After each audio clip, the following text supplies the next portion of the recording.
Bine v-am găsit, dragii mei din Zodia Vărsător, oriunde v-ați afla. Bine ați venit tuturor pe canalul meu, Tarot Flor de Loto, numele meu este Nina, pentru cei care nu mă cunosc.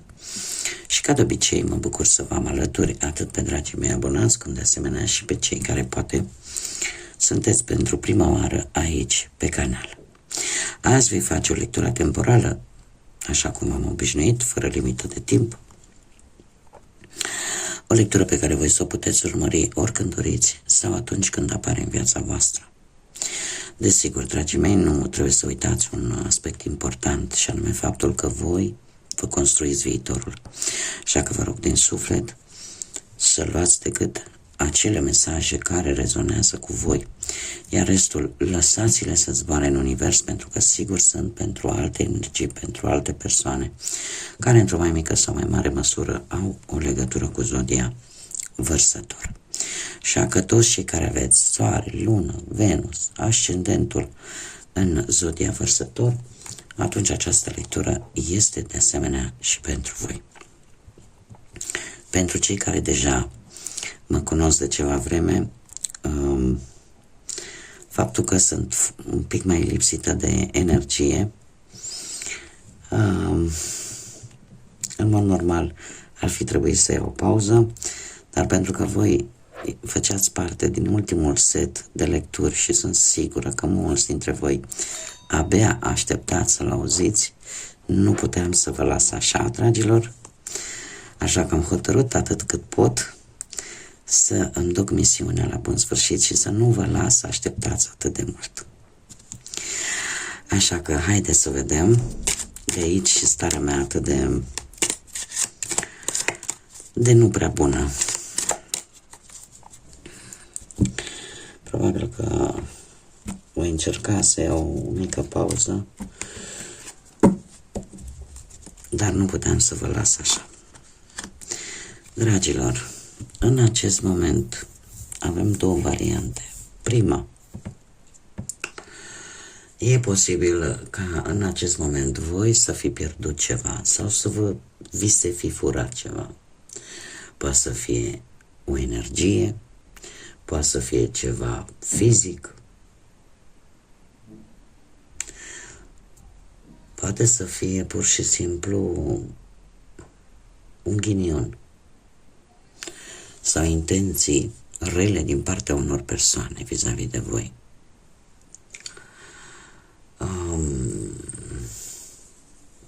Trebuie să vă spun că există o situație care nu implică decât o singură persoană, care implică mai multe persoane.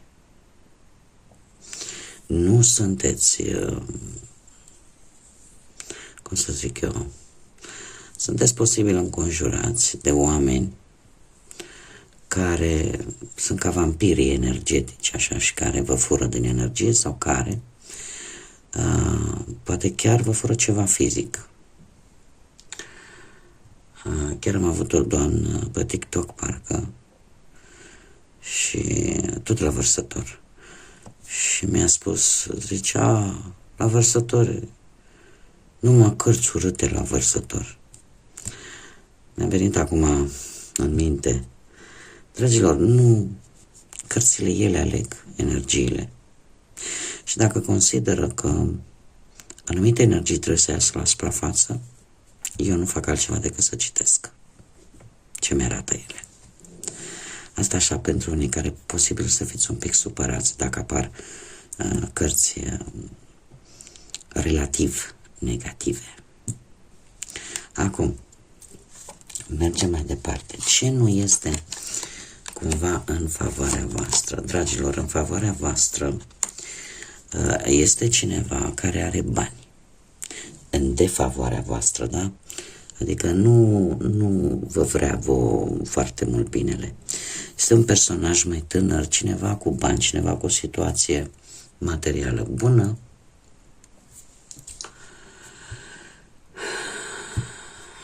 Și care, eu aș spune,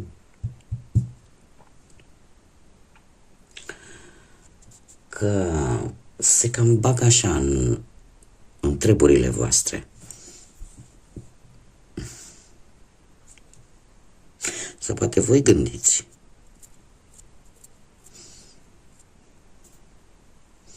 că se bagă în treburile voastre. Nu știu, e cineva care totuși, trebuie să vă spun, care are legătură cu trecutul, nu știu, dacă e cineva din trecut.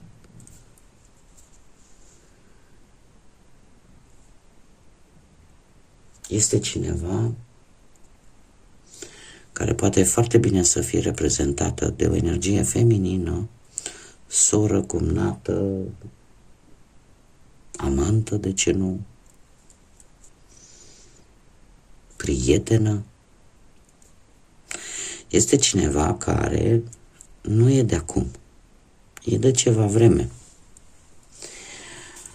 Și cu care unii dintre voi, posibil, să fie avut o relație, în special care sunteți energii masculine.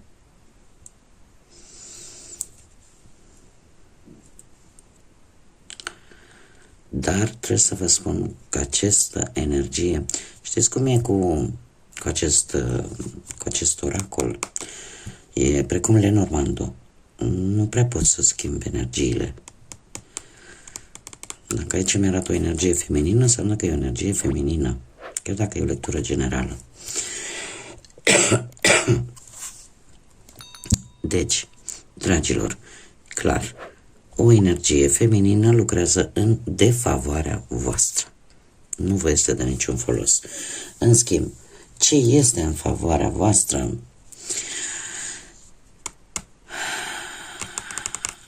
Anumite gânduri.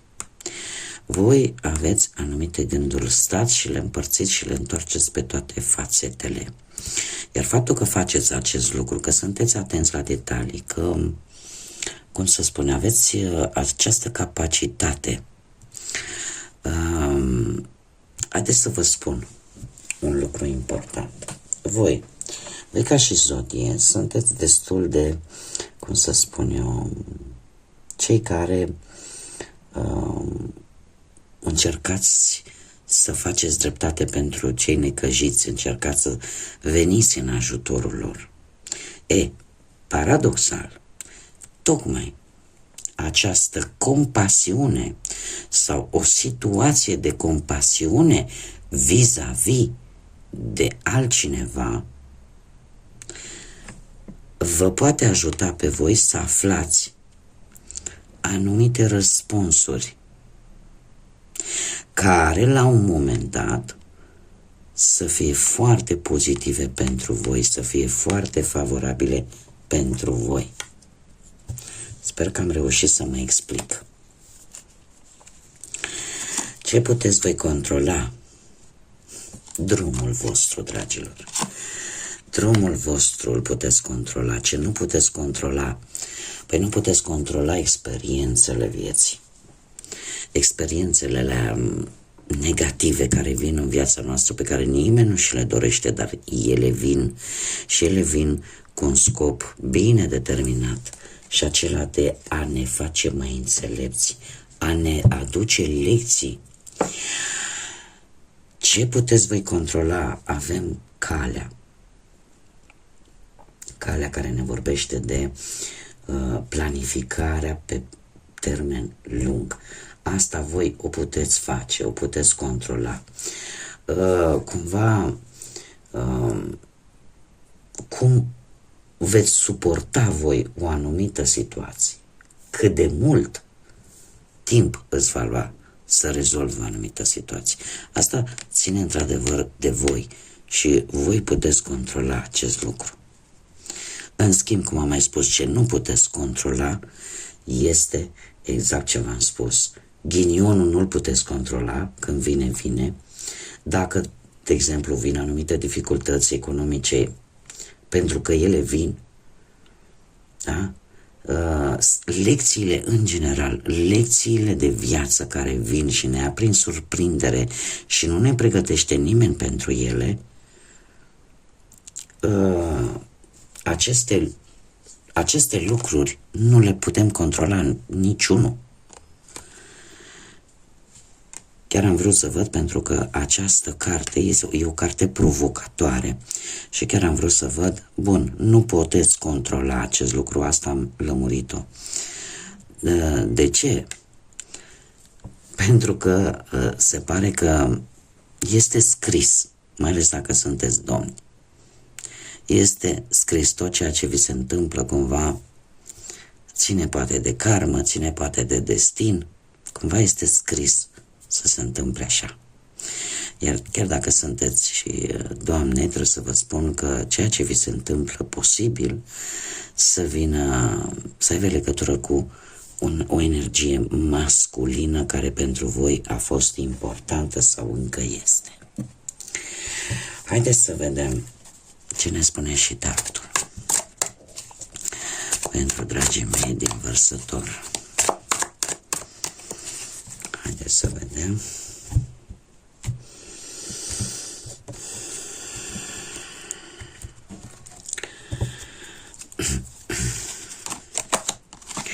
Dragilor, în acest moment sunteți mult mai liniștiți. Cred că cu ajutorul posibil al unei energii de apă, Rac, Pești sau Scorpion, care, într-un fel sau altul, este cineva care își menține calmul, măsura, înțelegerea, este cineva mult mai în vârstă decât voi, posibil, nu știu, să fie legat de locul de muncă, să fie legat de, nu știu, de cineva care oricum are o diplomație în a rezolva anumite conflicte. Iar în acest moment se pare că aveți parte de această înțelegere. Ce vă face pe voi debili? Ce vă face pe voi vulnerabili? Gândul că trebuie să lăsați ceva în urmă. Acest 8 de cupe mie îmi spune că ceea ce vă face pe voi sensibili și vulnerabili este tocmai acea decepție că voi nu ați reușit să obțineți poate ceea ce voi vă doreați din tot sufletul sau poate cum să spun eu, acea siguranță pe care voi ați fi dorit-o. Sunteți vulnerabili pentru că poate voi ați dat mult și nu ați primit nimic sau prea puțin. Sunteți vulnerabili pentru că știți că va trebui să abandonați ceva care nu vă mai folosește. Indiferent de ce aspect al vieții vorbim. Indiferent. Iar asta pe voi vă face să vă simțiți cumva lipsiți de apărare, da? Sau fără prea multă putere. Ce puteți face pentru a îmbunătăți? Paradoxal, avem un 5 de bâte. Dragilor, în primul și în primul rând, voi trebuie să veniți cu o schimbare. După toată această situație, poate conflictuală, tensionată, la voi trebuie să vină o schimbare în modul în care poate vedeți lucrurile, o schimbare în ceea ce privește conviețuirea la comun cu mai multe persoane, o schimbare care are legătură cu interesul fiecăruia. Ce ar trebui să îmbunătățiți, dragilor? Păi în primul și în primul rând, mie această carte asta îmi spune, că ar trebui să fiți mai atenți la ce vă interesează pe voi și nu neapărat la ce interesează pe alții. Asta ce înseamnă? Că trebuie să vă urmăriți interesul vostru. Sunt momente în viață în care atâta timp cât nu faci rău nimănui, este permis să te gândești la tine, ce să vezi. Este permis să te gândești la binele tău, fără să te simți vinovat că o faci. Iar aici voi trebuie să lucrați la acest aspect. Cum veți acționa voi relaționat cu această situație?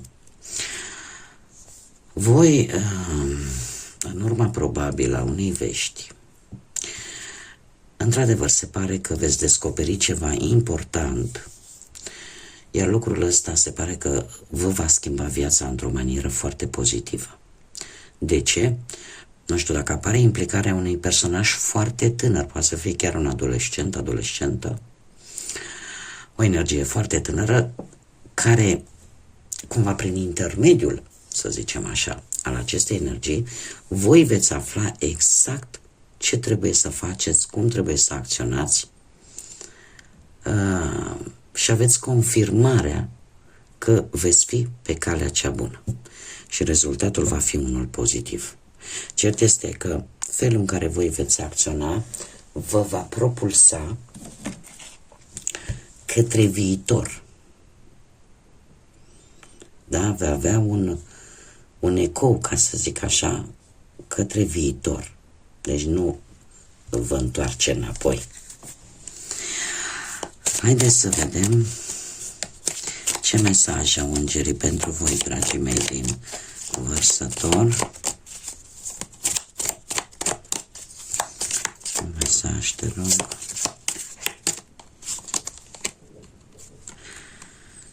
Fii sincer, sinceră cu tine însuți. Dacă asculți ceea ce îți spune inima, vei fi capabil să vezi ce se ascunde în spatele acestei situații. Nu trebuie să te temi să admiți un anumit adevăr, pentru că noi te ajutăm și te ghidăm pentru a duce la sfârșit aceste schimbări care sunt atât de necesare. Dacă apelezi la noi, îți vom da curaj, îți vom da valoare pentru a obține forța necesară de a avea mai multă grijă de tine însuți. Concentrează-te în adevăratele tale dorințe și îngerii vor face să se întâmple. Dragii mei, în primul și în primul rând trebuie să clarificăm un lucru, nu știu dacă la voi l-am mai spus, dar eu cred că nu e nimic rău dacă vi-l repet. Trebuie să vă spun, pentru toți cei care aveți această credință, la fel ca și mine, în înger, în arhanghel, în divinitate, da? Dumnezeu când ne-a făcut, ne-a dat liberul arbitru și atât de important este acest lucru, încât nici măcar îngerii și arhanghelii nu au voie să-l încalce fără aprobarea noastră. Așa că, pentru toți cei care simțiți nevoia să vă rugați, simțiți nevoia să cereți sprijin divinității, faceți-o. Atâta timp cât voi nu o faceți, când nu cereți ajutorul, e ca și cum nu vă dați acordul ca aceste ființe celestiale să vă sprijine, să vă dea îndrumare. Asta una la mână. Acum, revenind la acest mesaj, efectiv, cred că e un rezumat a tot ce am văzut până acum. Pentru că efectiv îți spune, fii sincer cu tine însuți. Ascultă și vocea inimii.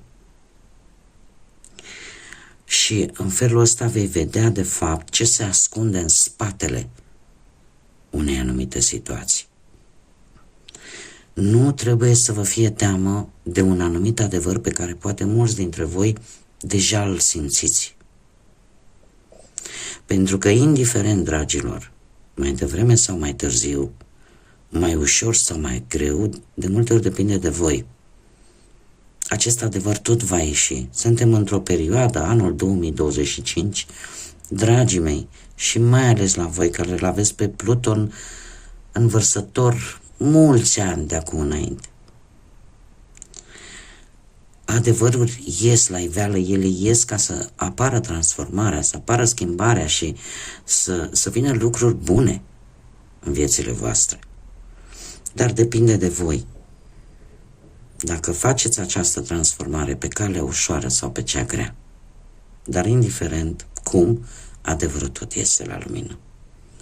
Indiferent cât de incomod sau de dureros poate părea pentru unii. Haideți să vedem și ce mesaj are grădina magică pentru voi, dragilor. Un mesaj, te rog, opa. Și avem două. Avem două mesaje, să vedem.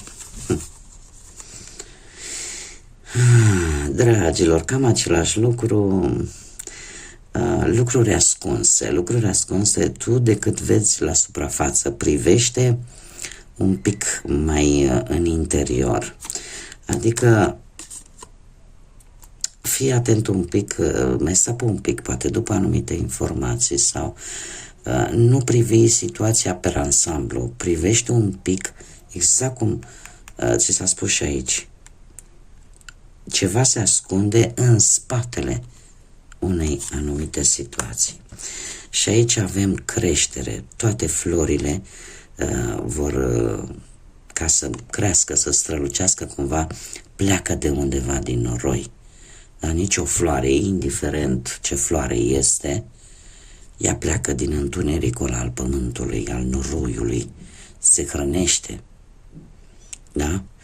Cu prima dată, pentru a ieși la lumină, are parte de întuneric, are parte de lipsa luminii, ca pe urmă să strălucească. Așa că, dragilor, permiteți-vă să creșteți. Chiar dacă acum toate vi se par negre, toate vi se par întunecate, va veni o vreme când veți străluci, nu trebuie să renunțați. Știți cum e că viața e o luptă. Știți cine o pierde? Cel care renunță, care nu se ridică de jos, nu se scutură de praf și să zică asta e, asta dacă viața îmi dă lămâi, mă apuc și fac limonadă cu ele, dar eu merg înainte. Da? Aceasta trebuie să fie energia. Bun, dragii mei, cam atât am avut de spus. Eu vă mulțumesc pentru prezență, vă mulțumesc pentru suportul vostru și cu mare drag sper din toată inima că de curând să ne revedem la o nouă lectură. Până atunci, numai bine vă doresc și desigur să fiți iubiți, dragilor.